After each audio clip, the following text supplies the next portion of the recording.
അസ്സലാമു അലൈക്കും. ഇന്നലെ വൈകുന്നേരം തൊട്ട് രാത്രിത്തോളുടെ പേടിയാണ്. അപ്പോൾ എൻ്റെ ഏട്ടത്തിയുടെ മകന് ചക്കപ്പായം പറിക്കാൻ തുടങ്ങി. ഞങ്ങളെ വീട്ടിൽ തറവാട്ടിൽ എല്ലാവരും ഒത്തുചേടിയാൽ ഇതാണ് കേട്ടോ സംഭവം. പിന്നെ എന്തെല്ലോ പറിക്കും. ചക്കയുണ്ട്, മാങ്ങയുണ്ട്, പപ്പായ ഉണ്ട്. അതിനിടയിൽ ഞാൻ പപ്പായം നോക്കുന്നുണ്ട്. പിന്നെ അതിനിടയിൽ ചക്കപ്പഴം പറിച്ചു. ഇതാണ് കേട്ടോ ചക്കപ്പഴം. ഇതാ ഇത് ഞാൻ വീഡിയോയിൽ കാണിക്കുന്നുണ്ട്. നിങ്ങളെ നാട്ടിൽ എന്താണെന്ന് കമൻ്റ് ഇടണേ പറയുന്നത്. അപ്പോൾ എൻ്റെ ആങ്ങളുടെ മകൻ അതിനിടയിൽ ചക്കയുടെ മരത്തിലൊക്കെ കയറി എന്തെല്ലോ പറയുന്നുണ്ട്. അതിനിടയിൽ രാത്രിയായപ്പോൾ ഞങ്ങൾ പള്ളിയുടെ മക്കാമിലേക്ക് പോകാൻ തുടങ്ങി. അപ്പോൾ ഞാനും എൻ്റെ ഏട്ടത്തിയുണ്ട്.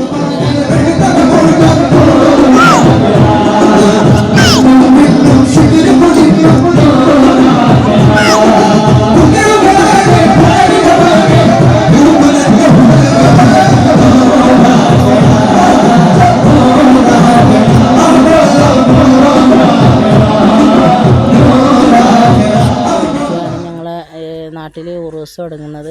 അപ്പോൾ മദ്രസും കാര്യങ്ങളും അതിനെ കൊണ്ട് വരാൻ പറ്റുന്നില്ല. അപ്പോൾ ഓക്കെ ബൈ.